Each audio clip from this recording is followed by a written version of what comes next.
Good morning. Thank you for joining us live from NASA's Kennedy Space Center in Florida. I'm Cheryl Warner in the Office of Communications. Today, NASA's commercial cargo provider, SpaceX, is here to discuss its 13th Commercial Resupply Services mission to the International Space Station. Launch is targeted for no earlier than December 12th at 11:46 a.m. NASA is using the International Space Station to conduct cutting-edge research and technology development to help prepare our astronauts to take the next giant leap in human exploration. Packed with more than 4,800 pounds of research, crew supplies, and hardware, the SpaceX Dragon spacecraft will launch from Space Launch Complex 40 at Cape Canaveral Air Force Station in Florida. Here to discuss today's launch, our program manager, Kirk Shireman, joining us live from NASA's Johnson Space Center. Jessica Jensen, Director, Dragon Mission Management at SpaceX. Kirk Costello, Deputy Chief Scientist, ISS Program Science Office at NASA's Johnson Space Center. And Lieutenant David Myers, Launch Weather Officer, 45th Weather Squadron. Each of our participants will provide brief remarks before we take questions. We'll begin with questions in the room. For those on the phone line, if you'd like to submit a question, please enter the queue at any time by using *1 on your phone. And we'll also take questions online using the hashtag AskNASA. Kirk, we'll begin with remarks from you. All right, good morning. Thank you. It's a pleasure to be here. I look very much forward to the launch of SpaceX 13 tomorrow. And really, this is the initiation of a busy week on board the International Space Station. So I wanted to give you a few highlights. So tomorrow we launch SpaceX 13, but this is actually not the first activity on orbit this week. So the first activity will actually be the undocking and deorbit of the 51st Soyuz on Thursday the 14th. So we're looking forward to a safe return of the Soyuz on Thursday. And in fact, our teams are on the ground. Our Russian and U.S. teams are on the ground in Kazakhstan right now as we speak, and preparing to execute the landing operations there on the ground. On the 15th, on Friday the 15th, we expect the Dragon to berth to ISS. So we'll take a breather, and then on Sunday, we'll have the 53 Soyuz launch with Tingle, Kanai, and Shkaplerov out of Kazakhstan, out of Baikonur Cosmodrome. And the docking will be 2 days later on the 19th. We cap off the year, the very next day, with a high solar beta period, which will extend to the 25th. In the high solar beta or high solar angle regime, basically the ISS doesn't see a sunset or a sunrise. It's basically one long day, and it puts a lot of thermal constraints on the vehicle, so we try to avoid critical operations, dynamic operations like spacewalks and vehicle dockings and undockings during this high solar beta. So we're looking forward to a busy week, followed by maybe a little breather during the high solar beta period. One other activity that's going to go on orbit is we're going to deal, the ISS crew, we've already unberthed and let go of the Cygnus vehicle, but actually it will re-enter the Earth's atmosphere on Friday. So a lot of space station activities this week. So in 2018, a busy year. Just touch a few highlights for that. Of course, research will be ongoing hot and heavy with the SpaceX 13 Dragon mission. We have 2 spacewalks planned for January, really to position ourselves for the replacing of a latching end effector that's anomalous on the ISS, and we'll conduct those and be ready to return that latching end effector later on in the year on a future Dragon flight. We have 3 progresses, 4 Soyuzes. We have a number of SpaceX Dragon and Cygnus flights, and in addition, we'll be preparing for on orbit for the commercial crew flights that year. So really 2018, a very pivotal year, very busy year, and we'll look forward to talking to you more about that as the year progresses. But for right now, we're all focused on SpaceX 13, on Dragon and Falcon 9, and looking forward to a successful launch and a mission starting tomorrow. With that, I'll handle it back to you, Cheryl. Thank you, Kirk. And now we'll hear from Jessica. Good morning, everyone. So first, I want to give a huge thanks to NASA, the Air Force, and the FAA. Particularly NASA as our customer. They have provided us a tremendous amount of support, hard work, and flexibility especially as Kirk said, in launching during this very busy time. NASA's been our partner through activation of the Launch Complex 40, as well as for the reflown booster and the reflown Dragon that are be flying on this mission. It's the first time we're doing the two of those together. So NASA's been a great partner in helping us with qualifying that hardware, as well as we've been provided a ton of guidance from the FAA and the Air Force as well. So I really just want to thank all three of them, because without them, this mission wouldn't be possible tomorrow. So I think people covered some of the basic facts. Launch tomorrow at 11:46 a.m. We will be berthing very early Friday morning. This is the 13th of 20 missions on the current cargo resupply services contract. After that, SpaceX has been selected for to do continued cargo resupply into 2024. So we're looking forward to a very long time of sending supplies to and from the International Space Station. So this is going to be the first launch out of Launch Complex 40 since 2016. And instead of just rebuilding the pad as it was, we wanted to modernize it. So, basically, we wanted to take a 10-year-old pad and make it high tech. So one example is 10 years ago, I was at SpaceX. I was a vibration engineer, and I was actually doing some of the electrical wiring for vibration sensors on the transporter erector. And I'm pretty sure there are people that are much better at that now. We have much better systems to do that. So that's part of our modernization effort. One of the biggest things we want to do is increase the automation on the launch pad. So we have a significant amount more of sensors than we had from 10 years ago, and a lot more computer control of the systems on the launch pad. And what that means is we have a launch pad that can do launch to launch in a faster turnaround time, as well as a much more reliable pad for safer missions. So we're excited for the Pad 40 upgrades and seeing them in action tomorrow. The first stage, so tomorrow after stage separation, the first stage is going to head back to landing zone 1 at Cape Canaveral Air Force Station. And if it's successful, this will be the 20th recovery of a Falcon booster. And it's going to be the 14th this year. So we're very excited for that. As I mentioned, we are going to be reflying the booster from CRS-11. So this booster supported the CRS-11 mission in June of this year, and this Dragon capsule supported the CRS-6 mission back in 2015. So we have those coming together now to bring you the SpaceX 13 mission. This is going to be the 4th time we are reflying a booster for one of our customers, and the 2nd time that we are reflying a Dragon. And really what this is this is the beginning of rapid and reliable reusability. And basically, even though we're spending a lot of time now doing additional testing on hardware, additional inspections, working very closely with NASA, in the long run, reusability is going to significantly reduce the cost of access to space. And that's what is going to be required to send future generations to explore the universe. We want to be able to send thousands of people into space, not just tens. And so reusability is a very key part of that, and we're excited because tomorrow is just, one step closer to that. With that, again, just, thanks again to all of our partners. Back to you. Thank you, Jessica. And now we'll hear about some of the science from Kurt. Thank you, Cheryl. It's great to be here today. SpaceX 13, the CRS mission, is bringing science to space station that is going to access the unique capabilities of this one-of-a-kind laboratory that we have on orbit.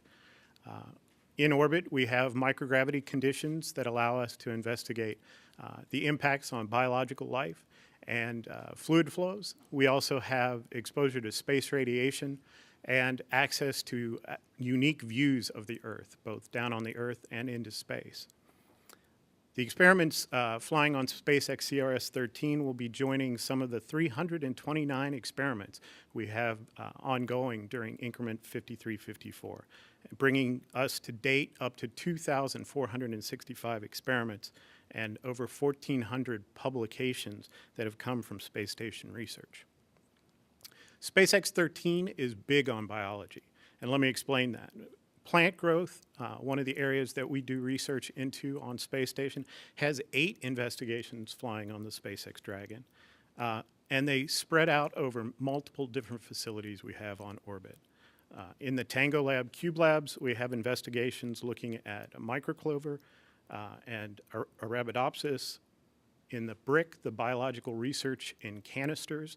We're flying a new LED unit to increase plant growth results in that facility.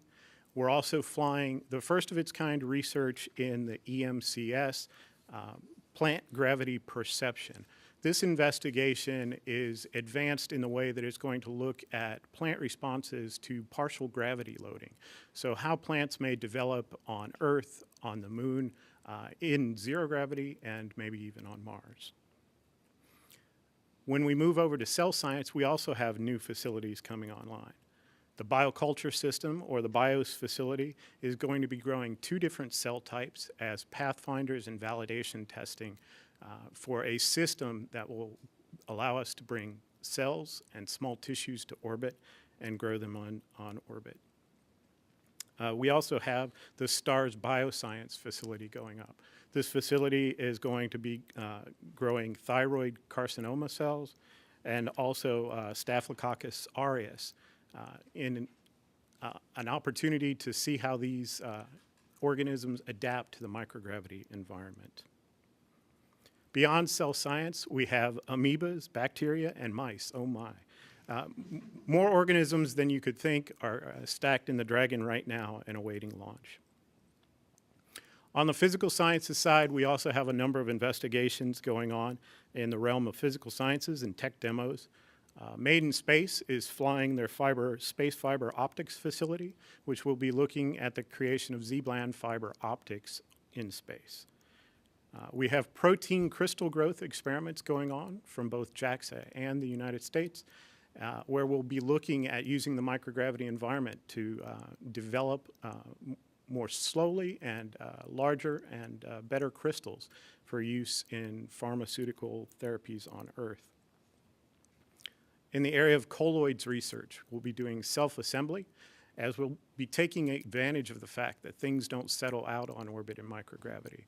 That slow progression allows us to study forces like self-assembly and understand how we can use that in chemical and product development here on the Earth.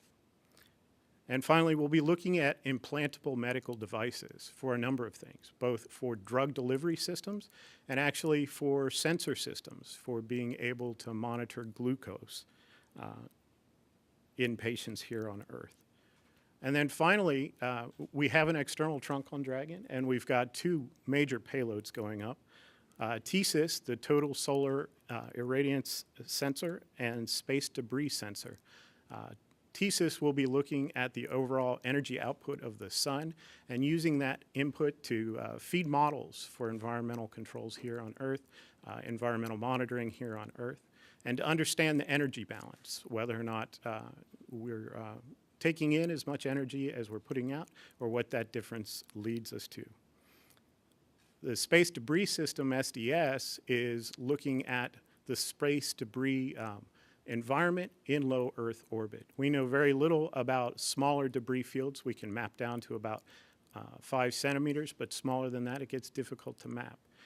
So looking at the direction, the mass, and the velocity of all of those space debris hits on the SDS will help us better characterize that environment, hopefully so that the commercial market can operate more safely in that arena.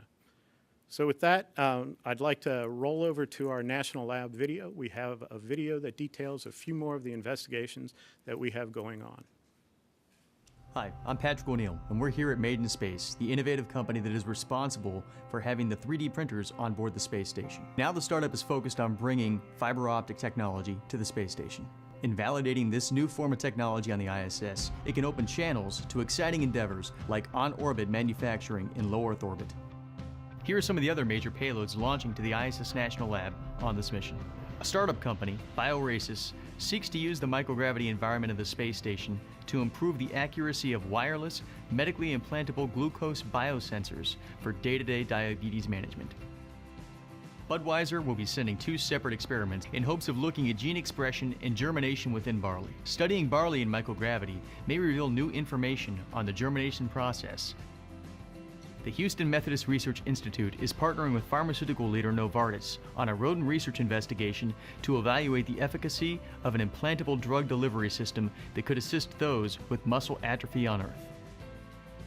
Launchpad Medical will send a synthetic bone material capable of adhering bone to metal within minutes to accelerate repair. This is an ideal environment to evaluate the healing response and development of effective treatments for patients needing bone repair. This launch brings a culmination to an incredible year of research on board the ISS National Laboratory in 2017, and we thank our partners at NASA, SpaceX, and Orbital ATK. I cannot wait to see what happens on the space station in 2018 and beyond. Thank you. Thank you, Kurt. And now we're here for a weather update from Lieutenant Myers. Thank you, Cheryl. For our weather, we're expecting generally clear conditions. Winds will be a little bit high, but they've been high since that front went through this past Saturday. We are going to see a trough swing through on Tuesday, really into Tuesday early afternoon, and that trough could increase our winds, and it's also going to increase winds on Wednesday, the backup opportunity. If I could go to my first slide, please. So for our main forecast here, our winds are going to be 15 to 19 knots at about 200 feet. Temperature will be about 65 degrees right there at about T0. Concerns are liftoff winds, and our probability of violation is only 10% right now.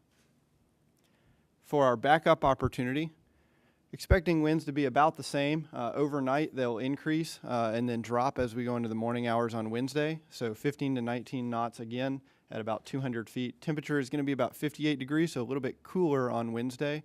And our concerns are still going to be those liftoff winds with a probability of violation of 20%. Now, another thing I'd like to point out, if we could go to my next slide, please.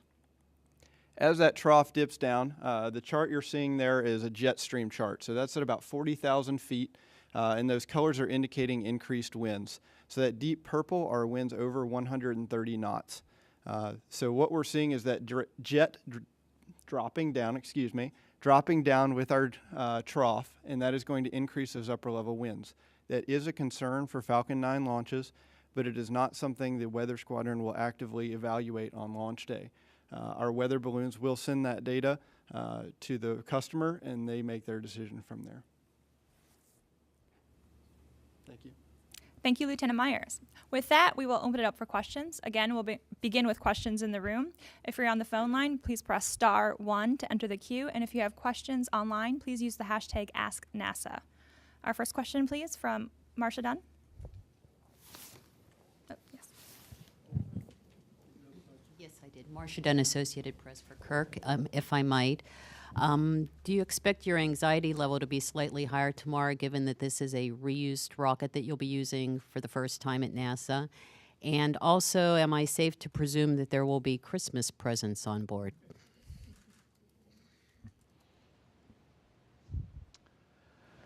Well, let's see. I cannot confirm nor deny the presence of Christmas presents. I guess I could say that on board the Dragon. Seriously, I don't know. There are crew care packages, and as program manager, I don't have to go inspect all those. So it wouldn't surprise me, but I can't say for certain. As for the anxiety level, you know, I've been in this business for a long time. Every time we launch a rocket, I'm anxious. It's still a dangerous business, and so I will be anxious tomorrow. I can tell you a number of things. First off, you know, reusability. The shuttle was a reuse. We reused the boosters. We reused the main engines, and so the notion of reusability is not new. We did an extensive review, and by we I mean the entire agency. We engaged rocket experts from around the agency to define not only first off define what NASA would like to see in terms of data and analysis and testing and even inspection in between the flights. Then we met with SpaceX and reviewed what they did, and we're very comfortable that the risk posture on this vehicle is not significantly greater than a new booster. The way we look at it is we've retired some risks, or some risks are actually less on a reflown booster, and some risks are actually a little greater, and the net result is about equivalent risk. So we think of it as equivalent risk. Which is not to say zero risk. So yes, we'll be anxious, but I wouldn't say a higher level of anxiety for this reflown booster than a new booster. Thank you. Next question from Bill Harwood. Well, just to kind of, Bill Harwood, CBS News for Jessica, I think. Just kind of following that up, give us some sense of what you guys do to a used booster to get it ready for flight. Does this have the same 9 engines on board? Have you swapped out engines? What do you have to swap out? What do you do that's in general or different than you do for a new booster? Sure thing. So the biggest thing is ensuring that all the hardware is qualified for multiple flights. And so basically we do that with test units that are built to the same flight specification as the flight hardware and make sure that those can go through multiple life cycles. So for example, we will take one of our engines and fire it in Texas over and over and over again to simulate multiple flights. In between flights, the goal is to not swap out hardware. Basically, every piece of hardware has a service lifetime based on that testing I just talked about. And if it's still within its service lifetime, we verified that all the environments on the previous flight were good, then you can just continue to reuse it. So we do, in between flights, do very thorough inspections. So we want to make sure that something off-nominal didn't happen on the previous flight. So we go through, we look at critical areas, we inspect welds, but we do not generally replace engines. If we need to, we can do that, but in general, we do not do that. So it's mostly just inspecting everything and making sure we're good to go. One of the other things we do is, we bring, our stages go to Texas prior to each mission where we do a stage firing. And after that, we do a series of pressure tests and all kinds of avionics checkouts on the vehicle afterwards. We do that same set of tests now after each flight. And what that is gives us high confidence that moving into the mission, like Kirk said, we're at basically an equivalent level of risk as we were on the first flight. Next question from Irene, please. Hi, Irene Klotz with Aviation Week for Jessica. Are there any plans to refly any of the current first stages or Dragon capsules more than twice? Or will that wait for the Block 5 and Dragon 2? And do you have an approximation of when Block 5 might be flown for the first time? Yeah, Thanks. sure. So to answer the first part of your question, like I said, everything has a service lifetime. So Dragons and Falcons, depending on where they are and what the service lifetime is for that specific unit, can fly more than twice. So we do have plans to fly more than twice in the future. And the first Block 5 flight is targeted for early next year. Question from Ken, please. Hi, Ken Kramer, Universe Today. For Jessica, thank you. You went through the Falcon 9 refurbishment. Can you go through the Dragon refurbishments? And are you going to build any new Dragons? And for the Lieutenant, can you describe what are the wind constraints on the ground as well as the upper level winds that you expressed concern about? Thanks. Yep. So the reflight process for a Dragon is very similar to Falcon in that you have to qualify each component for multiple flights, and then when Dragon comes back, we do a very thorough inspection of it. So one of the main things we have to do is the thermal protection system on the outside, called the TPS, all those tiles you see in the heat shield. That does have to currently be replaced each mission, but most of the hardware inside goes through an inspection, and it's usually good for the next flight, provided that all of its thermal and vibration environments were within specification. So that's basically the process for a Dragon vehicle. For the remainder of the current CRS contract, we are planning to continue to just use refurbished Dragons. We have enough in our fleet to continue to use refurbished Dragons for the rest of the current CRS contract. Question from James, please. The winds. He had asked a second question Sorry. on the winds. So for the winds, I can't specifically tell you what the specific constraint is. They are dependent on direction and the structure. It is a user constraint, so it is something that SpaceX has asked us to monitor and alert them if they exceed those constraints, and we'll do that all the way through the count. Now a question from James.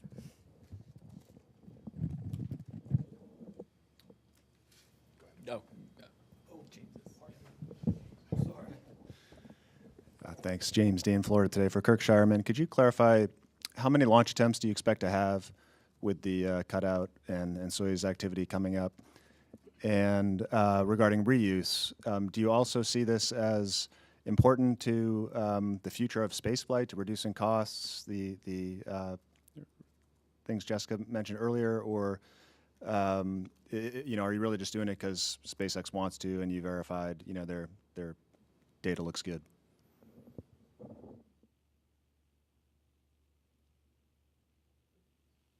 Launch attempt. I expect to launch on that attempt. So, however, having been in this business a long time, I understand things can happen. So we have a launch attempt on the 12th. We have another launch attempt, a capability from an ISS perspective on the 13th. And then our final one prior to this beta cutout is actually on the 15th. So really we have, from an ISS perspective, we have three launch attempts before the big high solar beta region I was talking about. And then the next attempt in terms of ballistics really picks up around the 25th of December.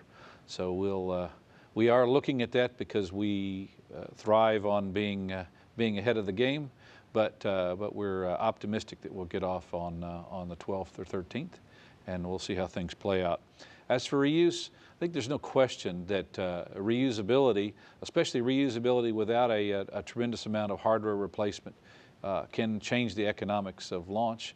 And the reality is that the business of space is dominated by launch costs. Certainly in the human spaceflight world, it's dominated by launch costs. So getting the cost down is important for everyone. It's important for NASA. It's important for the future of human spaceflight. It's important for commerce in space, and so it's certainly a positive thing. So we are very much supportive of this activity. What we need to be careful about, or from a NASA perspective, is we understand the risk. And so we get to decide the risk level that we will accept, and we're doing that. SpaceX has been very cooperative with us and answering all our questions and sharing data with us, and we've even had people participate in some of the testing. So I think the effort that's going on between NASA and SpaceX is excellent with respect to reuse, and we certainly see that as an avenue for reduced costs in the future. Great. Additional questions in the room, the front row, please.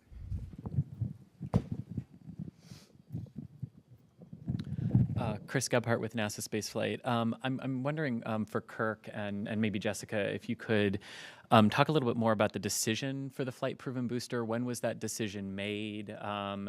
It was only confirmed last week, so I'm wondering, was there a contingency plan to use a new core if NASA had decided not to use the reflown booster?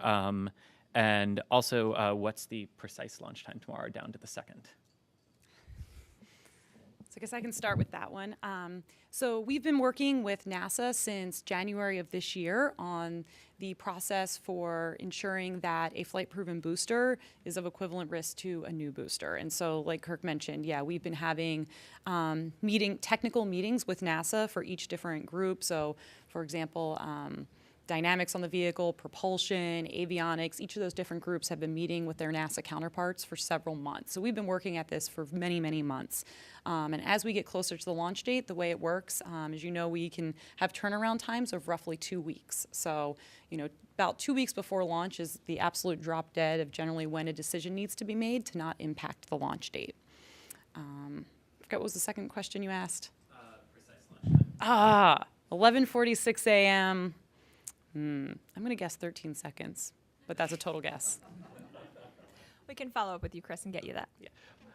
Let's see, I wanted to add to that if I could. By the way, I'm not going to add to the 13 seconds. So it is important, but I don't know the number. But in terms of reusability, we absolutely have. What I described earlier, NASA went off on their own and said, hey, if we were going to fly a Falcon 9, reuse a Falcon 9, what would we like to see in terms of analysis, testing, inspection between the flights, and so on. And so we did that. We laid it out ourselves independently. We then met with SpaceX and went through their data and their certification package. We put on some constraints, by the way, I didn't mention earlier. We've agreed to a single reflight, and at this point we've agreed to a single reflight of a booster that was flown to a I'll say a benign mission like ours, like a CRS-1 flight.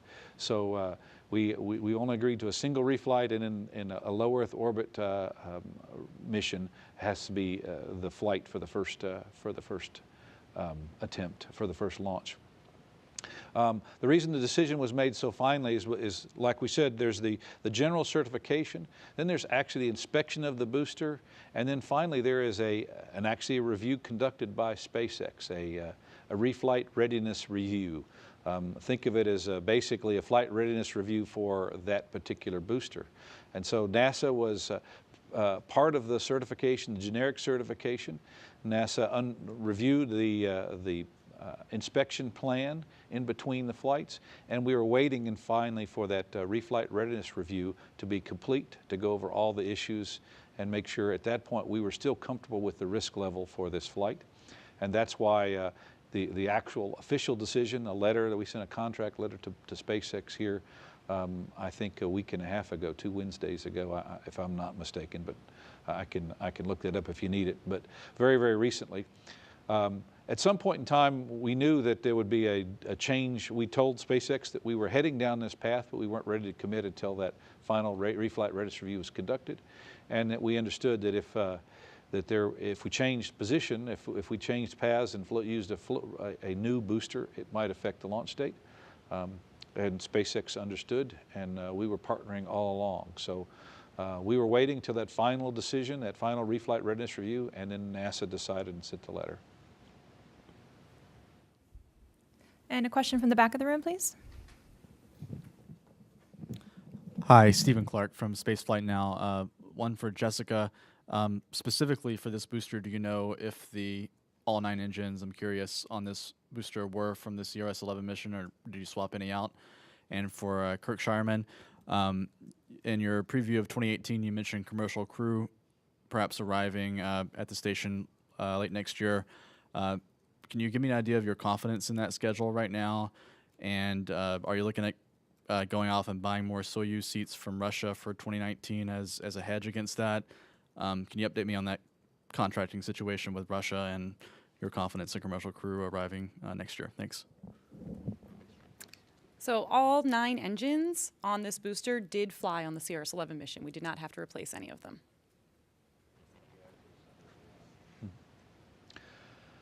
Wow, I wish my answer was that easy. The fact is, flying into space is very difficult. Flying humans into space is even more difficult.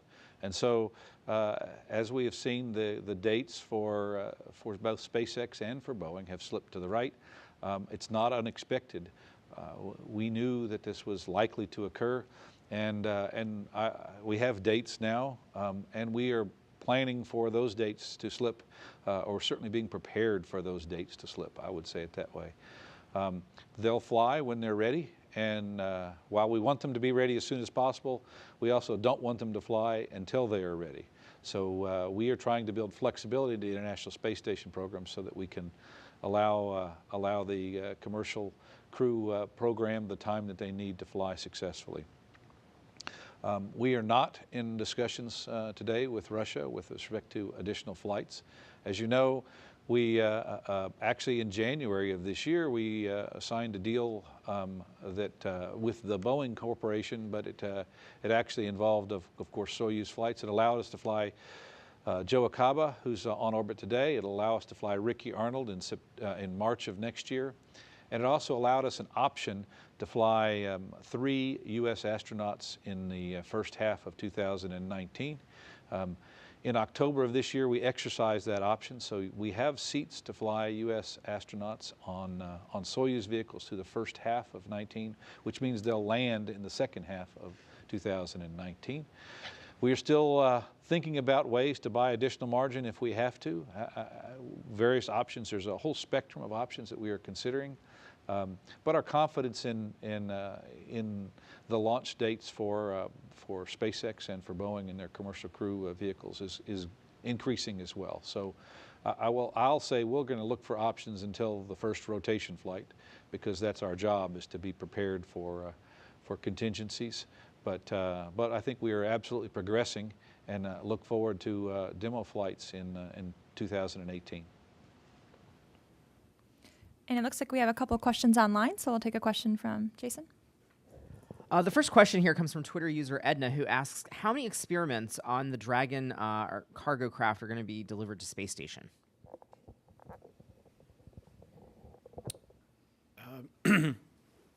I guess that's for me. Total number, I'd have to check into. Literally dozens of experiments are going up. They add to the total for the increment, which is 329, and 75 of those experiments are new for the increment. We rely on SpaceX to provide a lot of our biological research capability, not only because we get the investigations up, but we can get the samples back down as well. So it's an incredibly important mission for us. Second question. All right. And then Twitter user Mermal asks, when you bring and take stuff to and from the space station, does an addition or reduction of mass affect the orbit of the space station? I'll take that one.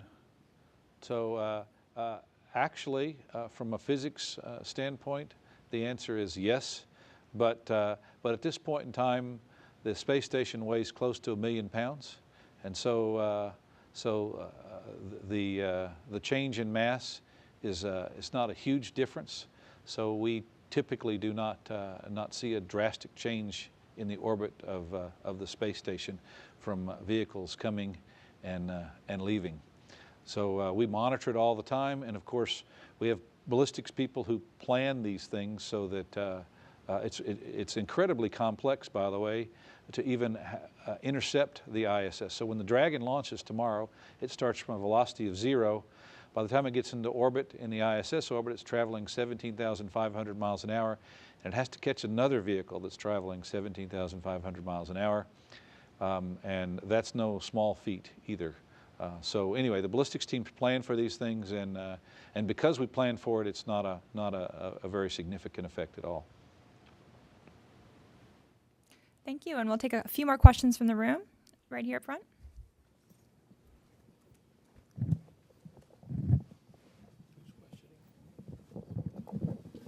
Daryl Nail with Fox 35 in Orlando. Question for Jessica. Can you go back to when the launch pad was destroyed? How significantly was it destroyed? What made it through? And in the rebuilding of it, you mentioned it's more high tech. Can you kind of go into some details of what's different about this pad, and when people watch it tomorrow, will they see any discernible differences between it and the one that you rebuilt, and what were the big challenges in rebuilding this pad? Yeah, so one of the things you'll see that is now similar to what we have at pad 39A is right before liftoff, the strongback is going to quickly throw back just as it does on 39A. So that's one of the upgrades we made. As for the remaining details of everything we had to rebuild, John Murator gave a talk a couple days ago to the press, so you can get a bunch of additional information from that or follow up with our communications team. I'm primarily focused on the Dragon mission, the Falcon mission, but they can give you a lot more information as the launch pad director, gave a bunch of information the other day on that. Great. Next question.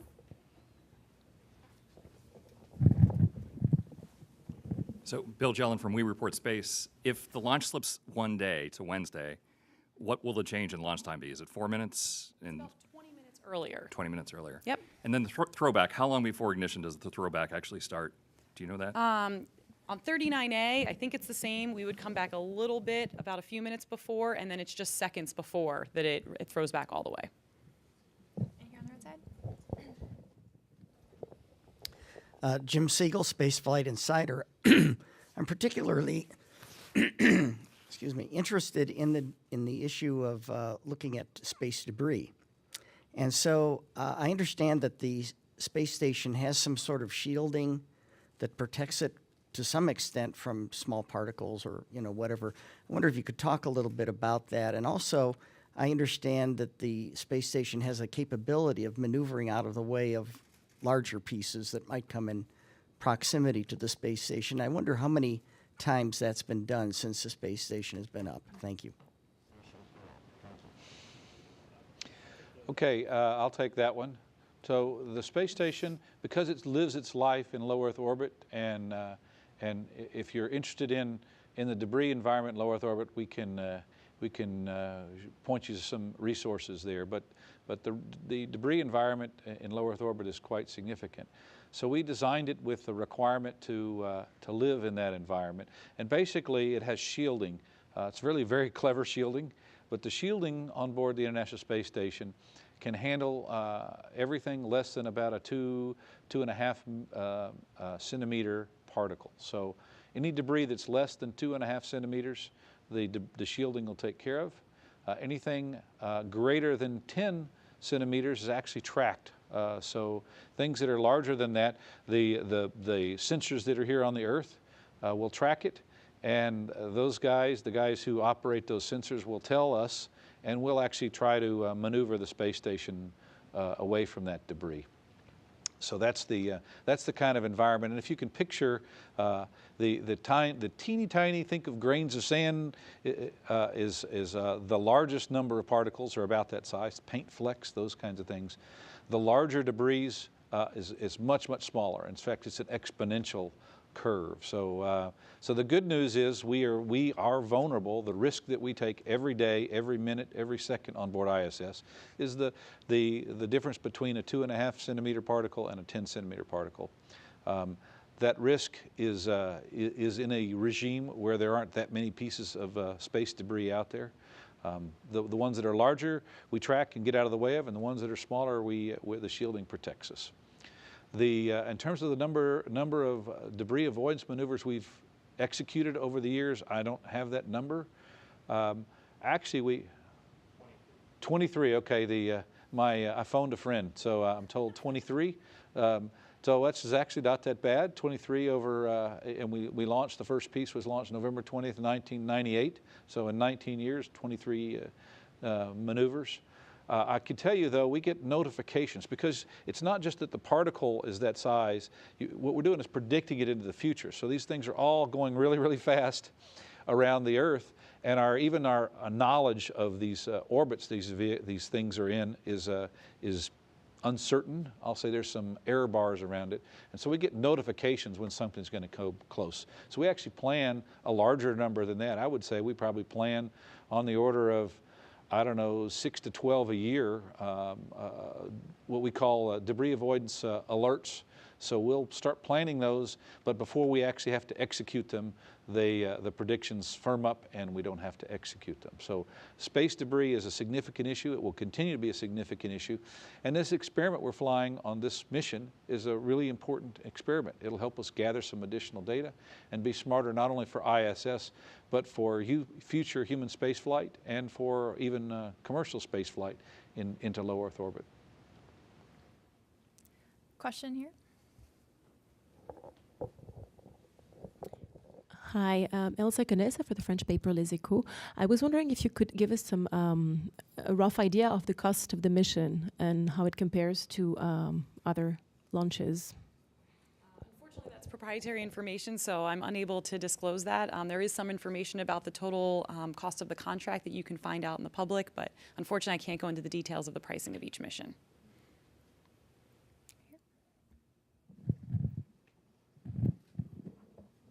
Glansby with WFIT, you were describing some of the science that is flying, and some of that is for commercial companies like Budweiser and Made in Space.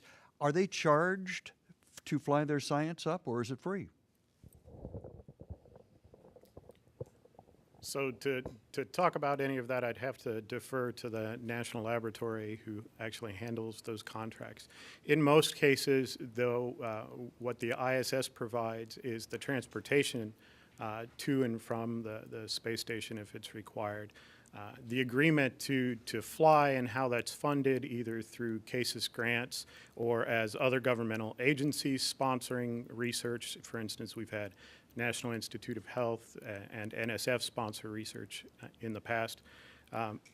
Those types of grants can be involved as well. So for commercial entities, it is a possibility that they're paying their own way, and it's also possible that they're supported in part by grants. But that's a question that I'd have to refer you to CASIS and the National Lab manager to go ahead and answer that. Left side here.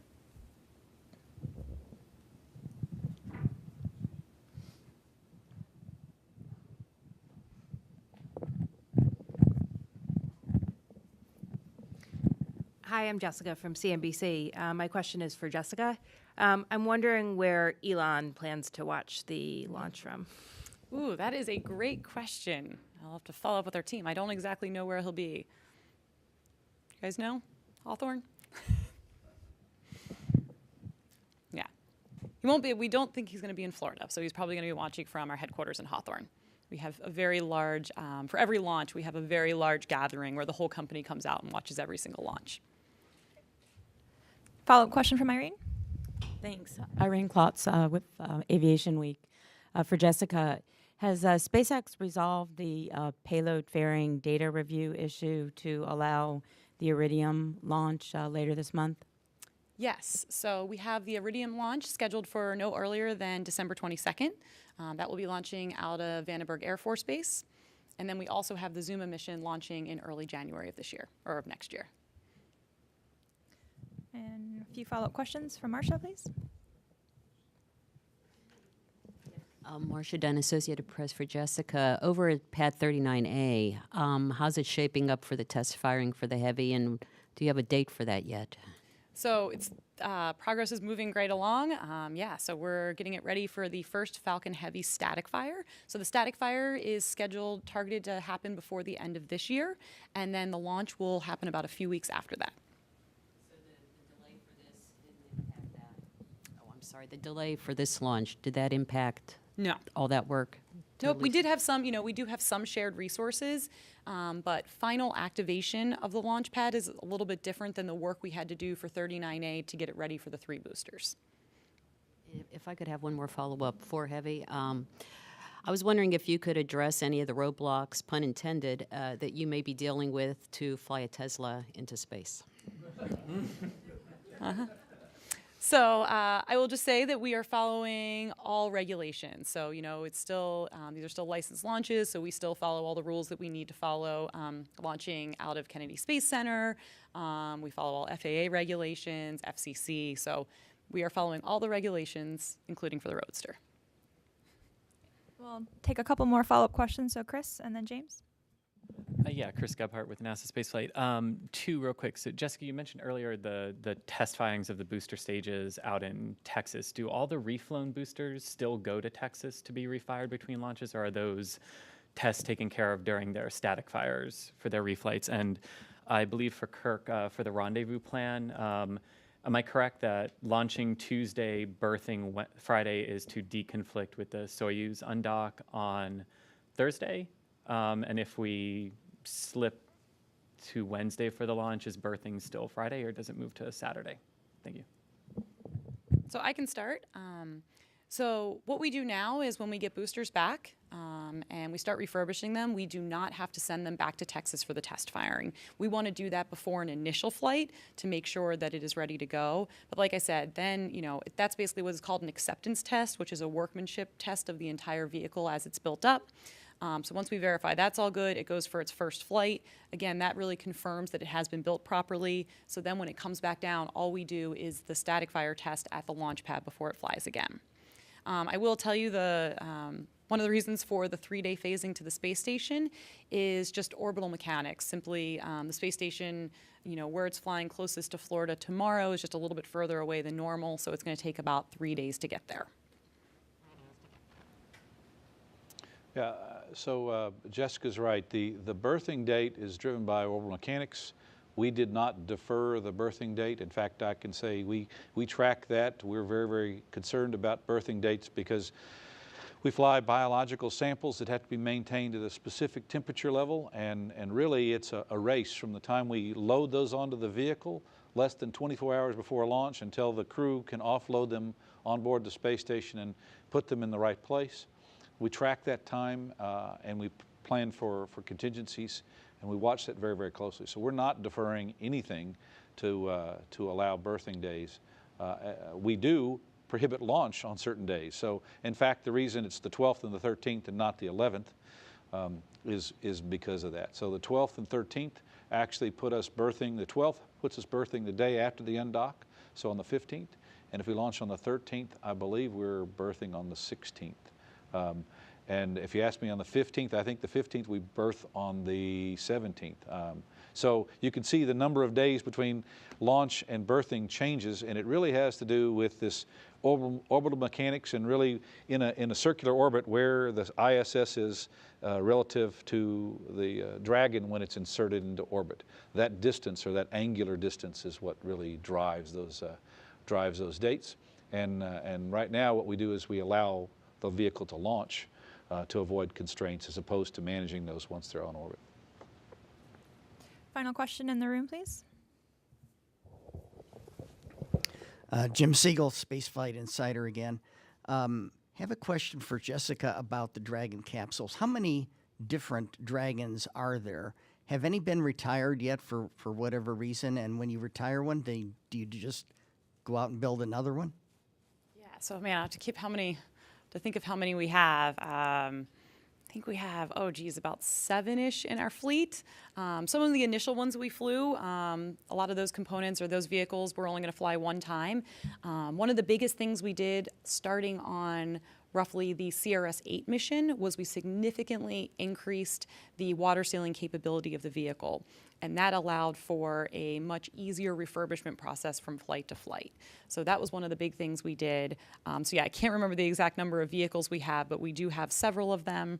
I'm sorry, what was the second part of your question?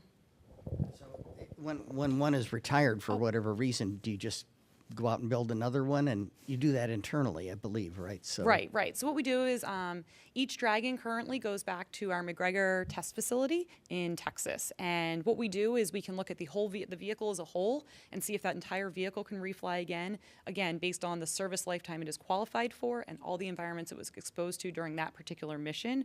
Or we can also save the vehicles there, and then we might be able to refly things such as the propellant tanks, the batteries, the flight computer. So certain missions may need a spare hardware because, it's reached the service life on a different mission. So we can either refly entire capsules or we can actually refly hardware from previous vehicles. You're welcome. And we have one last question from online. This question comes from Twitter user Adrian, who asks, how close are we to seeing reusability of the second stage of the Falcon 9? So I would say that is not currently a priority right now. I would never throw that totally away, but yeah, I would just say that is not a priority right now. All right, and with that, we're going to wrap up today's pre-launch news conference. Kirk gave us a great overview of the science to come, but if you're available, please join us live on December 11th at 3:30 p.m. Eastern for a broadcast of What's on Board, our science overview. Thank you to all of our speakers. Thank you for everyone for joining us today, and have a wonderful day.